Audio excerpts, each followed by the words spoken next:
public service announcement. I need all my Titan fans to come on down. Grab you some popcorn, grab you a drink. Titans Colosseum in the building.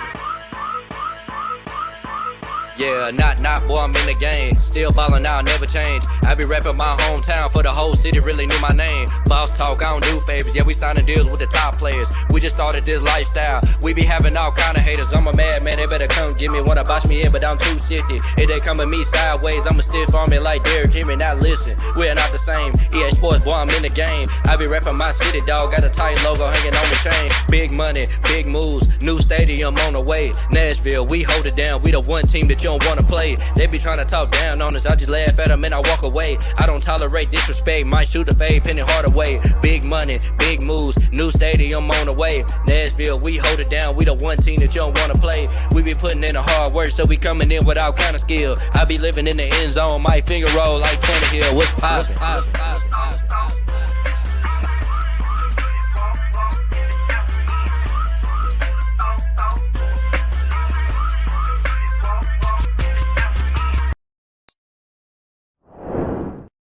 What's poppin'? Welcome to the Titans Colosseum podcast, man. Thank y'all for joining us tonight. Fellas, how you feeling? No, man, I'm feeling good. I'm feeling good, man. You know, it was a bad loss, but hey, we got that. We doing, but basically what I said that we were gonna do, it just doesn't look very good. You know what I'm saying? And we doing because I just said, man, just be competitive and lose. You know what I'm saying? And that's what we did. So, yeah, no, bro, I'm trying to find that middle ground because we know this is what I was going to expect, but still going out there and trying to deal with this loss and deal with this sweep from the Colts, man. Just it's like RJ said, it's kind of bittersweet. We knew this was what was going to happen, but it's a hard pill to swallow right now. Man, definitely. Man, y'all see who our special guest is for tonight. Most of y'all know him. If you don't, you bullshitting. But let me go ahead and give you the introduction, man. He's the host of the Sports Section Morning Show on the Tennessee Fans TV, man. Y'all give it up for B. Will. Appreciate y'all, man. Appreciate y'all having me, man. I love what y'all doing here. Hell yeah, man. Appreciate you coming on, man. How you feel about the game yesterday, B. Will? Man, it's like what y'all said, man. I expected it a little bit, but somehow they always reel me in about 11 o'clock that morning. I get a feeling that we can win. I might throw some parlays in and we can win, thinking it's a lot. We get to about 1 o'clock, I'm pissed. Yeah, man. It was parlay day yesterday, man. I mean, shoot, Henry had touchdowns and D-Hop, he had the touchdown, man. And, you know, you would think how, things went with them two. You would think the Titans would win the football game, but that wasn't the case, man. No matter if you want to blame it on Vrabel and the coaches or the players, the refs, I mean, everything that could have went wrong literally went wrong yesterday. Yeah, even our damn punter got hurt. Man, our three best players. Yeah, Simmons, Stonehouse, Henry. Tough, boy. Yeah, it's rough. Trying to overcome that and battle back from it too. Like we started kind of good in that first half. Colts was I think 0-5 on third down, so he's actually getting off the field on third downs. And that second half came, and it was just like a completely different team out there on defense. They came out there, re-strategized, started getting shit on us, and man, them injuries started to stack up. Those two back-to-back blocks on punts, man, that shit was uncalled for, unnecessary. Got Stonehouse hurt and shit, and bro, we saw a coaching change today by Titans, and man, we'll never see Vrabel make an in-season coaching change, so he's definitely not going to sit there and let you coach and put the players at risk of injury. 100%. Right. Hey, man, shout out to CJ, shout out to Ronnie, shout out to everybody watching tonight, man. Make sure you like, share, subscribe, tell a friend about us, the whole nine, man. And make sure you give StreamYard permission to use your name so you can get the proper recognition. But they brought up in the comments, man, Craig Aukerman finally got fired. I feel like it's way long overdue. And I'm going to start it off with B. Will. How do you feel about the Craig Aukerman firing? Man, I think it was long overdue too, man. Me and my buddies joke around. I don't know what kind of blackmail he had on Vrabel. I don't know what was going on, but he underperformed for years with this team. You know, we had situations 2 years going that we just couldn't find a returner. Kicker problems, obviously, stopgap after stopgap with kickers. I'm surprised he lasted this long, and I'm surprised that he got fired mid-season. I don't know if Vrabel got that ultimatum or what, but I'm glad to see him gone. You know, it's time to go in a different direction with special teams and maybe a little more than that. And we need more, man. This should be the first firing, bro. I'm sorry. There's a couple more people that need to go, bro. Like, I ain't gonna lie. This game right here really made me mad. As much as I wanted them to probably, I ain't gonna say I wanted them to lose, but I mean, it's just a matter of fact. Like, we could have had this dub, bro. You know what I'm saying? We could have had this dub, and I'd have been good with losing for the rest of the season. We beat the Colts. You know what I'm saying? It's how bad we are. But yeah, we kind of figured out what the straw that breaks the camel back is for Vrabel, and that's putting your players at risk of getting injured, right? He might have underperformed all these years, but as soon as you put a player at jeopardy of getting hurt, your ass is gone. Like, we've never seen Vrabel do a mid-season fire. This is one of the first, and a lot of people said Vrabel don't do mid-season fires for coaching, but I just feel like on this one, you had to let him go. You can't put the players at jeopardy because now the players are going to go out there on special teams and not truly give you a full effort because they seen you already get one of their players hurt. They're not trusting that you actually got their safety in mind and shit. So, bro, he got to go, but there got to be some more coaching changes that come up, and I hope that they happen this offseason. You make a good point about that, though, bro, that, that's where he draws the line with other players getting hurt. It's amazing to me with how bad we've been over the last calendar year that Vrabel still has that locker room the way he does. You got to respect him for that. He's a leader of men. You know, so obviously them guys are going to see that like, hey, our coach got Stone, the lack of just adjustments got a player hurt, and the coaches got held accountable. They're probably going to be receptive to that. Okay, so I want to put this question out here to y'all, man. Be Will, we already talked about it before we went on, but I'm going to get you to go ahead and put your thoughts back up out there. Do y'all feel like there was pressure on Mike Vrabel to fire Craig Aukerman, or is this straight up a Mike Vrabel decision? Man, I'll be honest. I think Amy made that call to him. She was at the game yesterday. I'm sure she wasn't happy with what she's seen. You know, so, and Vrabel, that's out of his character for him to make a firing in season. You saw how bad Downing was last year.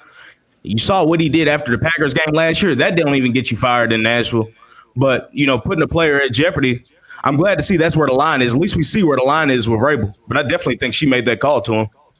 I'm just glad he actually fired somebody, bro. And because, it just seemed like, man, we just keep on being mediocre. And it's like, it just we can be mediocre. But as soon as something extra bad happens, that's when they fire somebody. Like, I'm trying to fire the person before the extra bad shit happens. Like, we could have been fired Aukerman. We could have been fired Todd Downing. We could have been fired, Shane Bowen. We see Shane Bowen is not it, bro. But, like, why? But we still got him around. Like, he should be gone by now, man. Like, he literally blew this damn game at the end, bro. Yeah, no, I think it's a Vrabel call. I don't think Vrabel had to be persuaded in this one because he's a former player. I think that shit hit home to him when he saw back-to-back punts of two different types of schemes. It wasn't even the same scheme back-to-back. It was two different types of block schemes. One time they overloaded, one time they put a guy in motion. So we've seen that they already found a weakness and they made an adjustment too, and you still didn't make an adjustment, and that adjustment ultimately got a player hurt. And at the end of the day, yeah, coach is supposed to make players better, but they're also not supposed to put them at jeopardy and getting hurt. And I think that's exactly where Vrabel draws that line, is that could have been preventable if a coach would have made an adjustment. A coach would have seen that, did a pick, say slide this way, do this. If a coach would have made an adjustment, I think Vrabel really feels like Stoney's injury could have been prevented if the coach would have done his job. And I think that's what got him fired, is that it was a preventable by a coach, and we could have still had our year two Hall of Fame type, punter we had. So I think that's just really what it is. I don't think Amy had to call down on this one. Yeah, and Kevin Dyson, he also talked about that on the post-game show yesterday on 104.5. He pretty much explained the situation, much like you said, Firestone. It was Josh Wiley, man. Josh Wiley, I mean, they picked on me. I mean, it's just straight up what it was. I mean, they saw a rookie in there that had let one punt get blocked, and they said, well, it's time to go at them. And man, I wish our coaches had that type of mentality. I mean, I just don't understand their conservative nature. I mean, shoot, they say that we lack talent because when Vrabel gets up in these press conferences, he always hitting at personnel problem, but I'm just not buying the whole personnel problem thing, man. And starting off with RJ, man, are you buying the personnel problem that we have, or are Well, you more of a this is a coaching problem thing? I think it's both. I just right now, I bet, like I said, man, these coaches ain't it, and the players are obviously not it as well. But I mean, we've seen in the past that Mike Vrabel, we've had a whole roster of people get hurt, bro. We still winning. You get what I'm saying? Like it's got to be like the coaching is just. I feel like it's holding back an okay player from being good. You get what I'm saying? And I just look at it like this though, that Mike Vrabel, man, I've been out of here. This was really the final straw for me with Mike Vrabel, man. When the Colts went on that 19-play drive on us, bro, and they scored a touchdown, they had all the momentum right at it. Well, they didn't score two. They wound up kicking a field goal, so they wound up having all the momentum in the second half. We came out there on offense and we ran the ball 2 times and then threw it. I said, yo. This is where I get mad at Mike Vrabel. Like, bro, the way they drove down and took the momentum, bro. We need to come up out this half, bro. I mean, come out there right after half and hit them with a big play. Go deep, like you know what I'm saying. Do something to get the crowd back into this game. And it's like he being too conservative. It's like he trying to protect the lead. Like, bro, you can't play like that. That ain't gonna win nothing. You're not gonna beat no good team, bro. Just trying your best to protect the lead, bro. And I'm tired of this type of coaching for the Tennessee Titans, bro. We've been doing this since Jeff Fisher, bro. You know what I'm saying? Like that shit do not win nothing, bro. You can't be scared, bro. You gotta be able to put points up on team whenever you need to. And I feel like we've been lacking that for some years, man. Now, do you really think that's Vrabel, or do you think that's Tim Kelly's play calling coming out there? Because I think that's sometimes what we do here with Vrabel is like when stuff is bad, we blame him for the bad, and then when stuff ain't getting changed, and we blame Vrabel for not having his hands involved. So, I mean, is it really Vrabel, or is it just Tim Kelly coming out calling a worse game in the second half and playing conservative his damn self? My thing is though, why are we even trying to be conservative? Like I feel like Mike Vrabel agreed, bro. You know what I'm saying? Like I get the like he like even after that drive, Tim Kelly called some good plays in this after that drive. It's just like, bro, you gotta let Tim Kelly know, bro. We gotta come out here. We gotta put a score, get a score, and we can get up and we can run. Then you be conservative. If we was up 2 scores, then you be conservative. But you can't be conservative with a 1-point lead, bro. It's not. That's not what you do. But shit, we was conservative last week, or whenever we went to play against Carolina. I think it starts at Vrabel, trickles down to Kelly, because we had the conservative problem last year with Downing. It's 2 different coaches still have that conservative problem.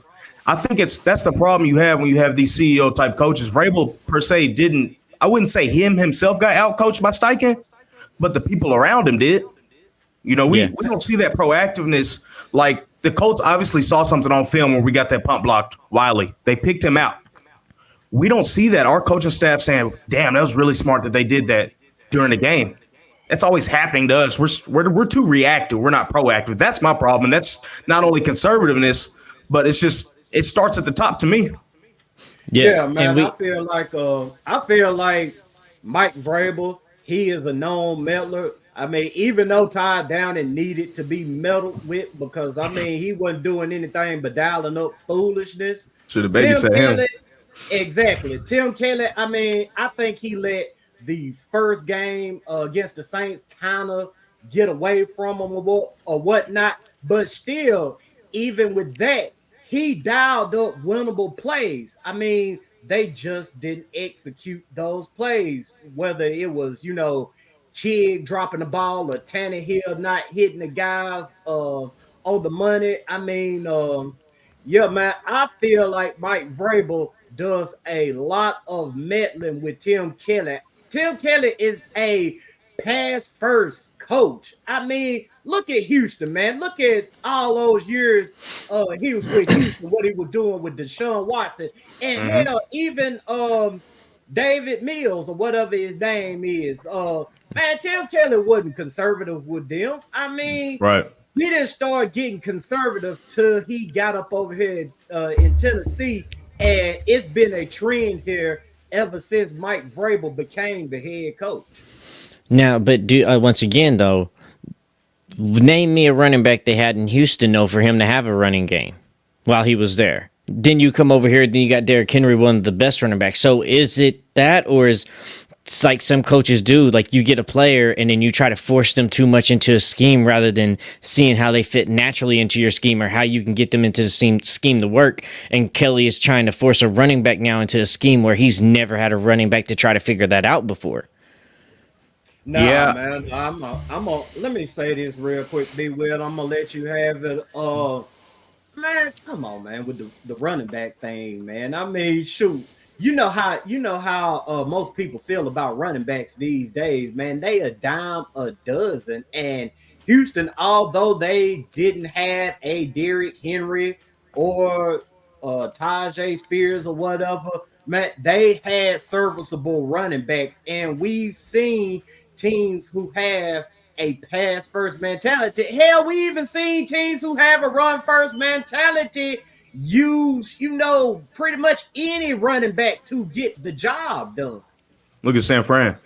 Yeah, San Francisco throw the ball on you. I mean, Detroit throw the ball on you. And they got Jared Goff. Like the problem, I'm telling you, the problem is the man up that's in front of everybody. It's sort of like he want to have all this power to have his hand in this franchise, but like when it comes time to blame him when his shit ain't going right, it's like people want to defend him. I'm like, nah, bro. Like if he gonna take all the credit for the W, bro, he gotta take all this credit for when we losing, bro. And right now we taking L's, and some of it is his fault, bro. You can't.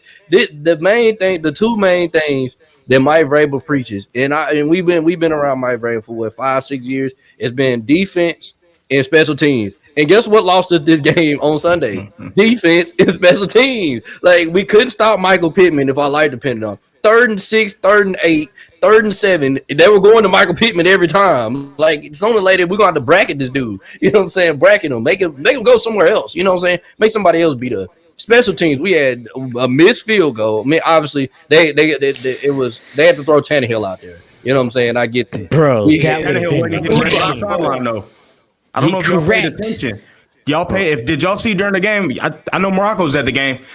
The only thing I saw on the sideline as soon as Stonehouse got hurt was Folk punting into the net. I didn't see Tannehill once practicing holds until after the missed kick. That's Aukerman. Yeah, they tried to say he did it. Tannehill did some holding. I didn't see it. College or whatnot, but still though, in emergency situations, you should have that guy ready. Now, I'm not saying that they gonna dedicate a whole practice to getting an emergency guy ready, but at some point during the week, emergency guys should be identified and emergency guys should be working on emergency situation. We got an extra roster spot for that third quarterback. Why isn't the third quarterback a holder? That's what I was about to say. How's there not a backup for the holder in that situation? Because if we make that extra point, there's no overtime. We win by 1. All that other bullshit, it's a different game if you just had somebody who's been practicing holding outside of Stonehouse. So that just didn't make no sense to me either. Like, as you start to dissect that shit, it's like Stonehouse hurt, Tannehill not over there practicing until after they miss, not having a backup holder. Like, those are some special teams coordinator fuck-ups right there. Those are some bad fuck-ups.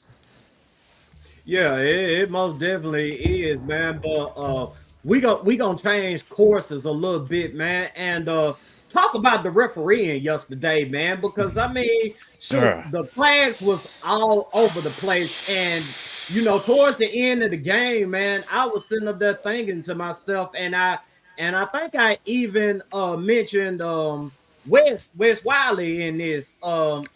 I had asked him, man, is this a record for the amount of flags thrown in the game? I think it was like, 13 flags or something when I finally saw it. But going into this game, man, I heard that this ref crew was averaging 14 penalties a game. So I knew what time it was, but at the same time, I wasn't prepared for all the foolishness that was about to happen. And they had a lot of bad calls. They had a lot of non-calls. And one of the non-calls that I'm thinking about right now is Chris Moore, man. I think it was the second offensive drive or whatnot. Chris Moore had a touchdown pass. Great ass catch, by the way. Great catch. But here we go with the refs. Like, I think he dropped that. Chris Did Moore he dropped drop it. Yeah, he dropped it. Yeah, I remember seeing that. Well, Yeah, and we can. I know we were talking about the refs, but I mean, what do y'all think about Will Levis in that game, man? I feel like he was real up and down, gritty. You know, he had some bad moments. I ain't gonna lie, there was a moment that was really bad. But I mean, go ahead. I think it's that offensive line. The offensive line went back to being ass that game. There's 22 pressures last game, right? We had 9 pressures against Carolina, and then there's 22 pressures this week. Like, you don't know what you're going to get from this offensive line. One week it looks like you can stand in there and make throws. The next week it looks like you need to be running for your life the entire time because they can't stand in front of somebody. So I think that's what affected Will, because last week I think he felt like he had some confidence, and then this week you come in and you're back under pressure again.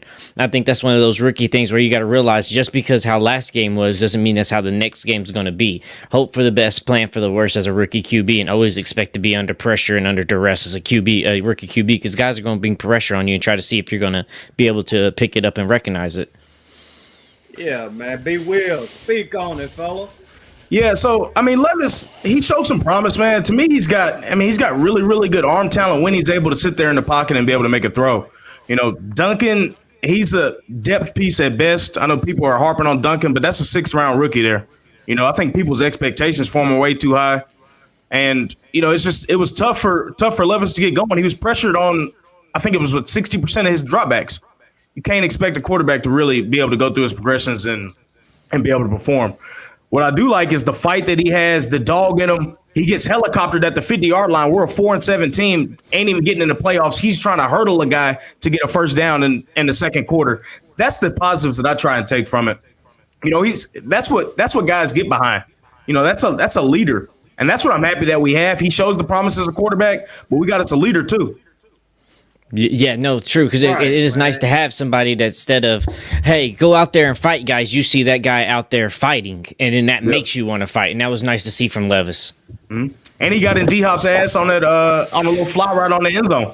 You don't see that he did. So how y'all feel about that, man? Because there's a lot of controversy behind him getting on D-Hop, because people feel like D-Hop is right now he's upper echelon. We talking Hall of Fame wide receiver, while Will Levis just a rookie. It's like people like, man, you should be able to talk to him like that.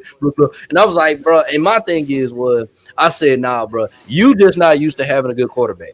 Right. Do you feel me? Because that's the one thing I remember of Firestone that I used to get on Tannehill about. I'd be like, bro, I ain't never seen Tannehill get on nobody. Like, it just seemed like he ain't holding nobody accountable. Everybody can be out there making mistakes. He ain't saying nothing to nobody. But like, D-Hop came from Kyler Murray too. I'm sure he ain't too mad. Yeah, and I look, like I said, man, I was super excited when I seen it, because I was like, man, we ain't had that from the quarterback position yet. I just like his fiery mentality, and I like that he ain't scared to get on nobody. Anybody can get it. It's jury duty, you feel me? Yeah. Tax, bro, because that's it. As long as, like, if Will Levis is in that situation and D-Hop did something wrong, I don't care if you are a Pro Bowler and, you know, a good ass wide receiver that came over here, you're veteran, I'm rookie. Your job as the leader is, when somebody fucks up, hold them accountable and fix it. I don't give a damn if they're year 2, year 1, year 10, and I don't care what year you're in. As a QB, you are to step in as a leader and hold them motherfuckers accountable. So I love to see it. Now I want to know if Will Levis was actually right or if Will Levis was wrong and then, you know, prematurely was jumping on his ass. But I like to see that fight. Like you said, that's something we've been asking for a long time. We didn't see in Tannehill. We didn't see in Mariota. Like, especially with Mariota, too. When shit happens, it looked like Mariota's like, it's okay. We'll go get him next time, guys. And it's like, no, getting somebody's ass so they know that let's not make this fucking happen again. So, bro, it was lovely to see.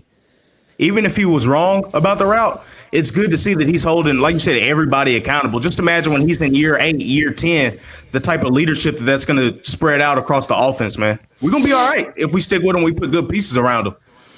Yeah, he got that dog in him. Yeah.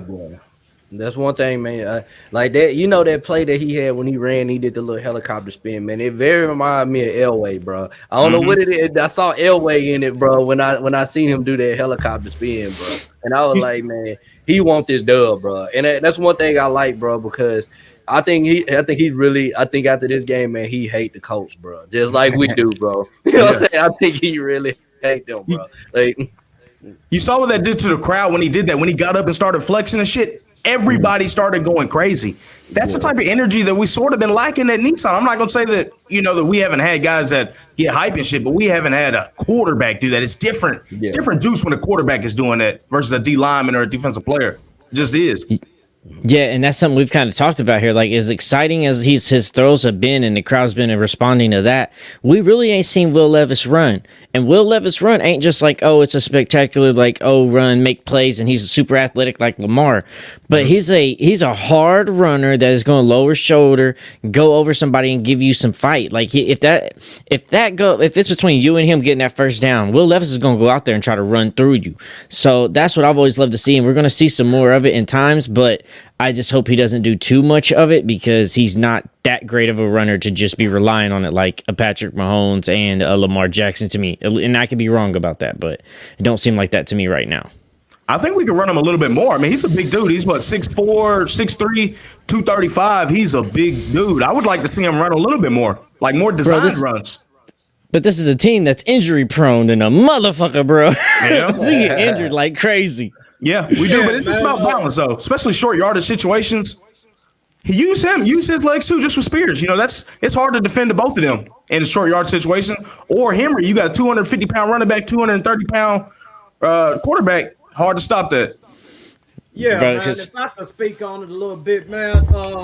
Man, I love that play when Will Levis got took off and took that big hit, man. I mean, I don't mind that at all in crucial moments or whatnot, because at the end of the day, I mean, sure, he's the quarterback. You got to protect the quarterback. But when it comes to, converting first downs or, getting touchdowns when you absolutely need touchdowns, man, go all out for this shit, man. 100%. Yeah, man. Yeah, Levis got that dog in him, man. I mean, I like that, he ain't got a problem holding his guys accountable, and he don't force it neither, man. I mean, with some dudes, I mean, you can see, them, being, not genuine or whatnot just because they feel like they have to do such and such. And with Levis, he acknowledges that, he's still learning about, what it takes to be a leader, but he's learning and he's progressing each and every day. And he always says too that he wants to remain who he is, but he pretty much wants to grow. And I'm paraphrasing with that song, but I definitely respect Will Levis and how he's carrying himself as the quarterback right now. Speaking of growth, how do y'all feel about him getting more opportunities with the ball in his hands, throwing the ball? We don't throw I think we had 22, 25 attempts yesterday. Do y'all think he should be getting more development wise? If the running game's not working, yes, because we had 170-yard rushing against the Colts, man. We did our job. I feel like the offense, I mean, it could have been better, but I feel like the offense did enough this game to get the W, man. It was the defense and special teams that I really had a problem with. I like what I saw from the offense. There was a couple drives where they shouldn't have stalled out, in my opinion, a couple third downs that we should have converted. But other than that, man, I think that we did good. But I will say, though, in overtime, though, Will Levis missed the TD, man. If he would have completed that pass to Tajay Spears, we win in that game, man, in OT, I think. So, bro, there's just so many moments in that game that if we did this, we would have won. And that's what I think this is the hardest thing about it. It's just not accepting an overall loss, but there's so many times that we could have won the game and we felt like we defeated ourselves rather than go out there and execute it how we know we should have executed. Yeah. Yeah, man, most definitely, man. I mean, it was just such a heartbreaking loss, man. I mean, even if you like me and came into this game thinking that, I pretty much, know what's going to happen for the rest of the year. I mean, the Titans more than likely not gonna make the playoffs. You just want to see progression in the younger players. You just want to see fight or whatnot, in which they did fight. I mean, I cannot take that away from them. But at the same time, it's just all the foolishness around that football game that just pissed me off. And yesterday, I mean, I was completely out on Vrabel yesterday. I mean, I know I said it on this show a couple of weeks ago. I got on the fire Mike Vrabel train, but yesterday it solidified it for me today. It really did. It solidified that I actually want this dude up out of here. Now, are they gonna fire him? I don't think so. I really don't think so, unless they ask him to make changes and he stands on his square and says, I'm not going to make this change because I think we have a real personnel problem. That's when he'll get fired. And also, too, y'all pay attention to this Houston game coming up, man, because we coming out there in our throwbacks, and Lord knows, I really wish they could just put the throwbacks up and come out in their regular jerseys this game, because I do not want to see a shit show in those Houston Oilers jerseys. But if they go out there and get embarrassed in those throwback uniforms, and how Amy and her family feels about the Houston Texans, if they go out there and get embarrassed, Mike Vrabel may get canned right then and there. Nah, I don't see it being like that. It's not a J-Rob situation. It's not the same because, and I don't see Vrabel saying, "Nah, we're not gonna make a personnel." He's not malarkey. He's made changes. He's willing to make changes. Shit, he just fired a coach. He's not gonna sit there and say, "Nah, Miss Amy, I'm not gonna do this change." He's gonna make the change. Like, I don't think some Titans fans actually give Vrabel the credit that he's actually for trying. Now, whether that trying is failing, it's starting to tell. Time is going to tell, and it's starting to tell like it's maybe being on that side of failing. But I truly believe that Vrabel comes in every day trying the best, and I think, like we've talked on the show a couple times, him hindering of not being able to have other coaches come in and help because he's not really been that depth in the coaching tree. He hasn't been around in those coaching circles enough to hire some people. He has a very limited circle of coaches to hire. So hopefully Rand coming in and having some depth in that field will help. We kind of had a bad situation where we had a GM that was young that didn't know coaches to kind of help in, and then we had a brand new coach coming in the league that didn't know coaches either. So then, one of the main issues we have is these motherfuckers finding position coaches that are actually worth the fuck. So maybe, hopefully, Rand will come in this next year and not only help get players, but also help get some coaches in here that can actually help develop players. And then if not, next year I see Vrabel being gone if he don't start developing. But I don't see us taking too much time in this development and this rebuild for Vrabel sticking around. But he at least has next year. I don't see anything that can happen outside him pulling a Downing that would get him fired this year. Man, I'll be honest. Go ahead, RJ. Okay, I'll say this though. My thing is with Mike Vrabel, what I'm nervous about is say right now we can kind of see that. Like, I mean, I know I've seen your tweets, Will. I think you're out on him. Marako, I know Marako's out on him. I'm out on him. But I know my thing is if we can kind of see that we are kind of out on him. What I'm scared of is next year, man. We only got Will Levis for 3 years, and then we got to pay him. You know what I'm saying? I don't want to have the wrong coach around Will Levis, man. And I just because I want to make sure that I want to be able to capitalize on this rookie deal, man. And that's the big thing with me, because I know with this, if we have the wrong coaches, man, we're not gonna get no Super Bowl. Even we're not even gonna compete for one if we don't have the right coaches. I just don't want to be in this never-ending cycle that we was in before we got Mariota. That we didn't know that we couldn't put no good team around a player, a good player. But yeah, we'll see though. So this is go ahead. With Levis, our window with him is a year shorter because we got him in the second round. I think everybody knows that. But the thing with Vrabel that I'm worried about is y'all touched on his tree before. That tree ain't worth a damn. The Patriot way, the New England tree, where is that in the league right now? They all canned. O'Brien canned. McDaniels canned. It's the new wave right now for me is the Shanahan tree where you got guys like McDaniel, you got Slowitz down there in Houston. Look what he's doing with CJ Stroud. That's who I want. I think I like him too. Time is running out with us with Will Levis because we've only got 3 more years with him before we got to pay him. Get an offensive-minded guy in here to try and get the best out of him. We got to go all in on Levis, in my opinion, and that starts with getting an offensive coach that we ain't got to worry about losing every year. Because if we get an offensive coordinator, say Vrabel hires a good offensive coordinator like he has in Art LaFleur, that guy's gone after a year. You saw what happened with Josh Allen when he lost his offensive coordinator with Dayball. He's taken a step back. You got to have some continuity with these young quarterbacks. You can only get that continuity with a play caller if you have an offensive-minded head coach. I just push back a little bit on that because all these coaches we're starting to see get fired in their mid-seasons are offensive-minded head coaches. Like, everybody says go get an offensive-minded head coach, but, like, how many of them actually last and work outside of the Kyle Shanahan tree? Like, there's not many. And I think that's also, like, that too. Oh, my bad.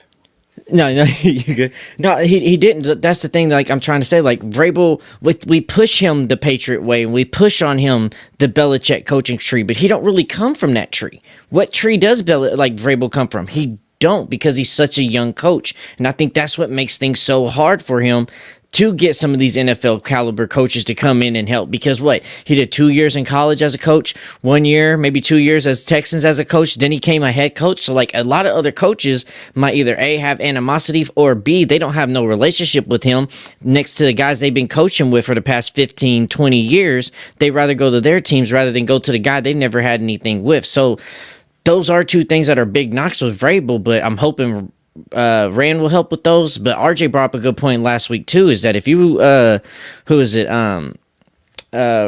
if you bring in Wright, somebody that's had a head coaching job that nobody's going to touch with the 10-foot pole for a head coaching job, that might be a way of solidifying an offensive coordinator without leaving and building some chemistry around a young QB. I want some fresh blood, bro. I'll be honest with you. It's from the top.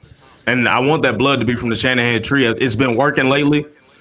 Like, I point to Slowitz because I love what he's doing down there in Houston with a rookie quarterback. That offense was not good last year. And I know Stroud is a big piece added to that. Tank Dell's a big piece added to that. But that was a 1 or 2 win team last year. That offense is flying. Just look at some of the things he's doing. Look at some of the things McDaniel's doing in Miami. I know McDaniel's has Tyreek Hill and Waddle at his disposal, but the concepts are revolutionary that he's doing. You don't see that around the league, really. That's what I want to see. I want to see some new stuff, man. I would say this though. My thing is I like Mike Vrabel when he has the talent. Like, he is a leader of men. He can motivate you, this, that, and the other. But, like, when it comes to them X's and O's, bro, he's not that great, bro. Like, I mean, we can be 100% real, bro. Like, even people that was talking about the defense, but really when we were good with the defense, bro, it wasn't our secondary locking you down. It was our D line that would get to the quarterback before you could really pick him apart. You get what I'm saying?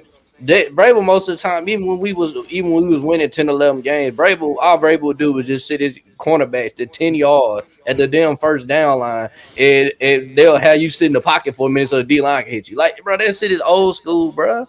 It's time for a more modern approach to football, bro. And I just don't feel like Vrabel has that in him. He is too old school, bro. And I'm tired of it, man. And I just feel like, even though I know they came out and said they don't have any, and they don't feel like they're gonna fire Vrabel, but I just feel like, bro, if we don't win a game the rest of the way, I don't think he's gonna make it, bro. That's just my opinion. We'll see though. Yeah, I'm praying that things work out. Maybe we beat the Texans. That's the only win that I can see us having from the rest of these games is the Texans at home.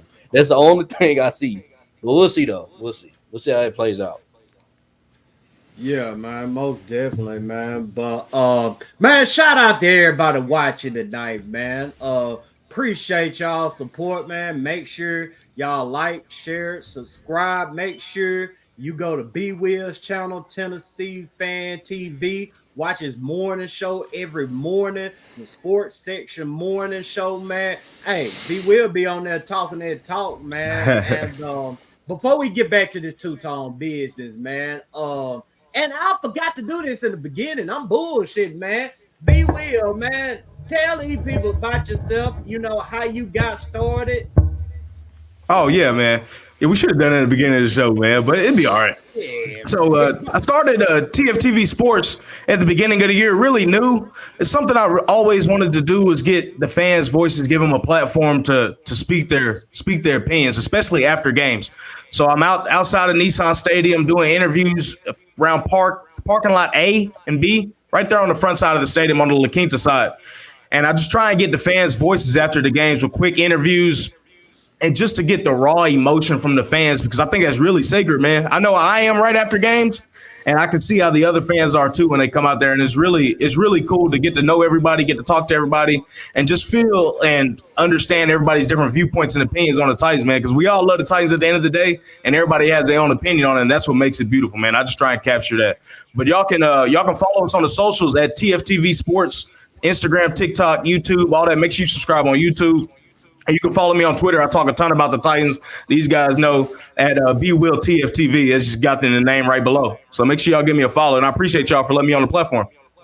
Man, we appreciate you more for joining us, man. And I'm going to actually grab that link and put it in the chat for everybody, man, so they can, go subscribe to your page and tune in the morning, man, because I know we talked a couple months back to B Will, which great conversation. I mean, true, sure. Man, I would love to come back on there and chop it up with you, but man, talk to the people a little bit more, man. Talk about what goes into producing a morning show. Man, so the morning show was something I had an idea for, just trying to get, same thing with the fan sites after the games, of trying to get the fans' opinions on Titans, sports, everything. And that's really taking a back seat to what we've started now, which would be the Exit One Show, which is a podcast that it's at the Exit One Show on YouTube, Twitter, all that. That's where we talk about everything sports, culture, Titans. We talk a lot of Titans on there. And that's something that I've always really wanted to do. And producing it, man, it's a whole lot, man. And I'll be honest with you, I'll be completely candid. I'm not a film type of guy, sound type of guy. That's been the hardest thing for me, is to get that to where it's presentable and good for the audience, and to where it's not a chore to watch what we do. Because I'm gonna run off some people with my opinions. I damn sure don't want to run you off with the quality of the product. You know what I mean? Because I got strong opinions, and the people that I bring on the platform got strong opinions. So we don't want to run them off on that tip, but we definitely want to make sure the quality is good.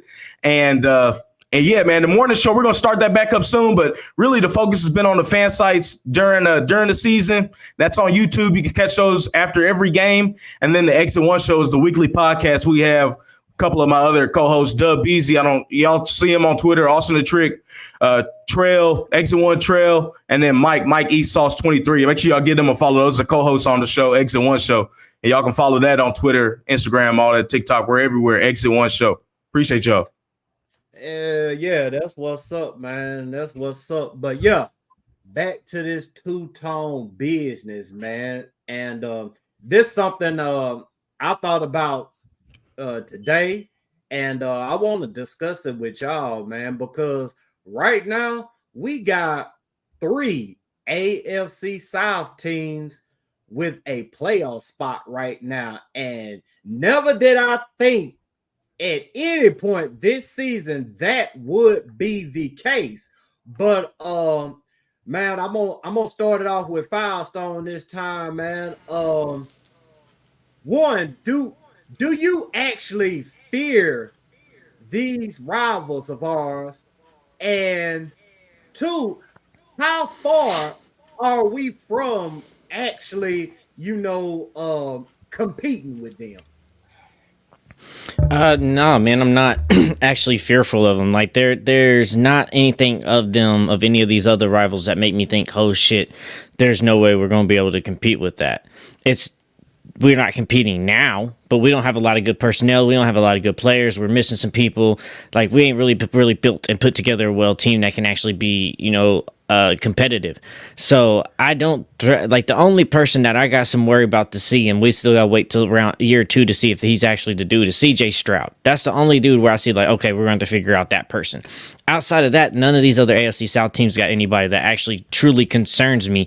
We just got to start stepping up and putting players around our teams that we can compete. Because yeah, they're better than us right now, but that's not saying a lot. That's truly not saying a lot. They're not better than a lot of teams out here in the league, and nothing that they're doing is truly special. That's going to make it years to come. That's going to make it hard. It's not like these teams got a Brady or a Peyton Manning like it used to be that stopped us from getting to the damn Super Bowl. We can compete with these teams. We just got to start building and bringing in better players. Thanks, man. RJ, go ahead and speak on it, fella. I'm not scared of what they are right now, but I'm a little bit nervous of what they could be in the future. Now I'm starting to kind of figure out what Trevor Lawrence is. I think Trevor Lawrence is going to be a good quarterback here from moving forward. I think CJ Stroud is trending to be elite. I don't know what AR is. I mean, we've seen 2 games of him. He scored a lot of TDs, but a lot of it is Shane Steichen just being a good coach, man. He's putting them in good position for him to succeed. Now, when he doesn't have an offensive line and all this, that, and the other, well, I feel like he's going to regress a little bit. I'm like I said, I'm more worried about what they're going to be in the future. Now, as in, I think the AFC South is probably trending to be the best division in football. And I think if you're not seeing that now, then I don't know when you're going to see it. But I think they're going to be the best. We're going to be the best division in football. And I know once we get our pieces, this, that, and the other, I just want to make sure that we're running the right scheme because I want to win this division. I want to know once we get in this, once the division gets to where it's supposed to be. Once you win this division, man, you pretty much you're gonna have home field for the playoffs, man. We can get to this Lombardi that we've been chasing for so long, you know. So we'll see though. I feel like we got the right quarterback. I feel like we can find a running back, bro. Like I know Derrick Henry's probably not gonna be the running back in the future. This may be his last year, but we can always find a running back. Running backs aren't hard to find. I want to find another receiver talent that can go either next to I know DeAndre Hopkins probably not gonna be here. But man, we gotta find some receivers, man, that can separate, dog. We really have been missing that moving forward. But like I said, I'm a little bit worried about what they're gonna be in the future. Maybe if they can add a little bit more talent, then we'll see what they look like. But so far, I'm really not scared of what the Jaguars are gonna be in the future, man. I think they're gonna keep on, they're gonna get worse from here on out. Because once they pay Trevor Lawrence, that shit, they're not going to be sitting there dominating the AFC South like they're doing. Bye-bye, Calvin Ridley. Bye-bye, Christian Kirk. Bye-bye, Travis Etienne, because you know they're they're not going to pay no running back like that. Mm-hmm. Look at them dominating, though. What is the Jaguars will say they're dominating this year, but ain't nobody got no expectation for them to do much beyond the division. It's the Jaguars. I'll be honest with you, with all due respect to the Jaguars, but they're not on the echelon of the Chiefs. They're not on the echelon of the top AFC teams. They run into one of them boys, they're going to get dealt with. But the only one that I'm really honestly worried about in this division is Stroud, man. He's a dog. He can tear you up from the pocket. The scheme that Slowitz and them got going on down there is getting guys open. Is nasty down there, man. And you got to think they drafted the guy they drafted. What was it, Anderson? I think from Bama. Will Anderson. Will Anderson. So they've got pieces on defense with DeMeco Ryans, a good defensive mind. So I'm worried about Houston, but I'm really, really worried about Stroud, man. I think he can definitely be elite at the. I ain't gonna say at the very minimum, but he's tracking to be a top 7-6 quarterback in the league, in my opinion. For us though, pieces wise. My biggest thing is that we got to get a left tackle, man. You got to have with a quarterback, a young quarterback, he's got to have some confidence that he don't got to look over his shoulder after a second and a half that he going to get killed. You know, if we can start protecting, we can scheme guys open. But that's the thing, though. We got to have an offensive mind that can scheme guys open. You know, he's got Tank Dell down there. Robert Woods, granted the sample size ain't the best. He's averaging over 20 yards a catch. He wasn't doing that with us. You can scheme guys open as long as you got the protection up front. That's why I want us to go ahead and get a left tackle in the draft. We can get one of these receivers in free agency. T. Higgins is the one I'm looking at. I know he's not having that great of a year, but that guy's got talent, man. We know what he can do. So get another receiver piece like that can complement D-Hop, Chig, Wiley. They're decent enough. But we got to go and get that big pillar left tackle that we've had as a franchise for the last 20 years. Lawan, Hopkins, Bruce. We've got to get back to that. That's the identity of the Titans, man. Yeah, man. Go ahead, RJ. I was just gonna say back to the receiver thing, man. This wide receiver class is freaking stacked, bro. So you can't wait on receiver, bro. We can get a receiver in the second or third round, man. He's still gonna be good. So you can go ahead, Marako. Yeah, man. I was just gonna say, man. y'all know, man, the Titans ain't never had that bad of a problem trying to replace offensive linemen, man. I mean, shoot, just look up and down our history of great offensive linemen. I mean, this problem has never really existed until Wisenhunt came along, and then Malarkey came along, and credit to Malarkey, and Taylor Lewan also talks about this, has talked about it. Taking that captain's badge up off of him, man, that took a ton of pressure up off of him, and it gave him everything that he needed to progress into a good left tackle when he was at his prime. Once Taylor Lewan went out, the foolishness started right back up. And honestly, I feel like that comes from not having good coaching amongst the offensive line. I mean, shoot, they just fired the last offensive line coach. What did they do? They went and promoted his assistant. And what is the assistant doing right now? He sucks. I mean, the offensive line sucks. And I was listening to Trevor Maddox on Jerry Stillman's show. I think it was last week, man, and could have been a couple weeks ago too. But anyway, he was talking about the Titans and how they're not technically sound in a lot of places on the offensive line, and he feels like this offensive line isn't as bad as they're playing. He feels that you don't have to have the best of the best to have a solid offensive line. He feels like if you got good coaching, if those players have good technique, if they have the want to fight, you can get by with that type of offensive line. But what we have going on right now amongst the coaching staff, man, it's a mess, man. And Vrabel most definitely needs to make changes or get the hell up out of here. But man, we're gonna go ahead and wrap up this show for tonight, man. Thank y'all for watching tonight, man. And yeah, to that person in the comments who says they see that I sit next to them, come holler at your boy, man. Come holler at me, man. I'm at just about all the Titans game. I got season tickets, and shout out to everybody at the games that then came and shown me love as well, man.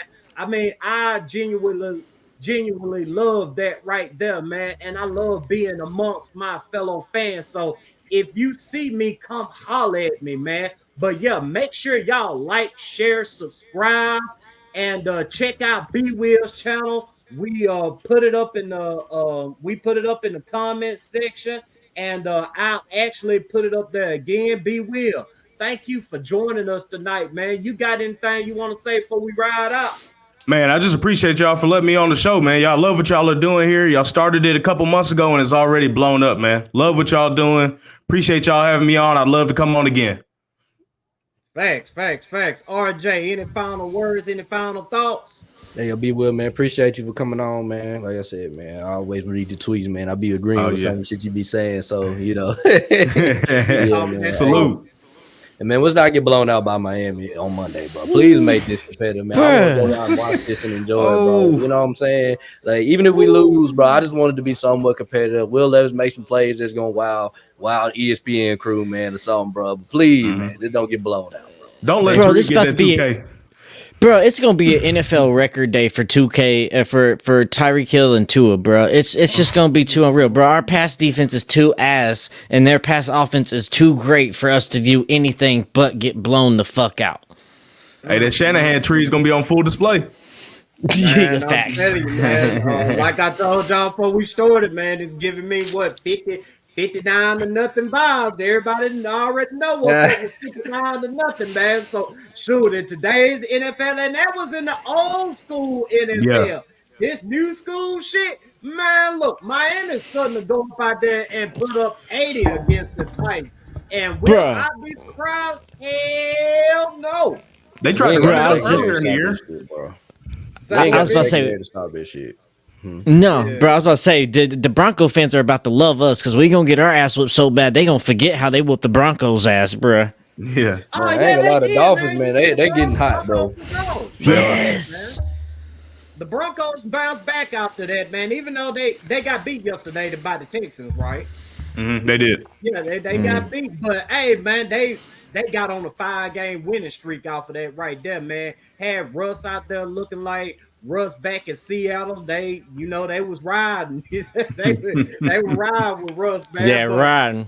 Yeah. But man, y'all toss me them keys, man. Let's get the fuck up out of here. Tighten the fuck up. Let's go.